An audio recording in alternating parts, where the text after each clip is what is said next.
తిరుమల రెండో ఘాట్ రోడ్లోని చివరి మలుపు వద్ద కొండచర్యలు విరిగిపడ్డాయి. 2 రోజులుగా ఎడతెరిపి లేకుండా కురుస్తున్న వర్షాలకు తిరుమల రెండో ఘాట్ రోడ్లోని 16వ కిలోమీటర్ వద్ద కొండచర్యలు విరిగిపడ్డాయి.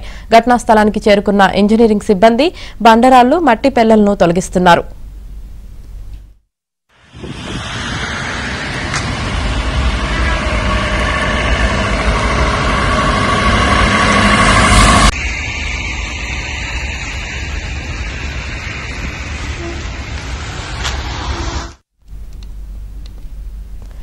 ఫెంగల్ తుఫాన్ ఎఫెక్ట్ తో చిత్తూరు జిల్లా వ్యాప్తంగా జోరుగా వర్షాలు కురుస్తున్నాయి. పెనుమూరు మండలం కల్వకుంట వద్ద ఎన్టీఆర్ జలాశయానికి భారీగా వరద చేరుతుంది.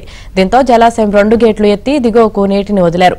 ప్రాజెక్టు దిగువ పరిసర గ్రామాల ప్రజలు అప్రమత్తంగా ఉండాలని అధికారులు హెచ్చరిక జారీ చేశారు.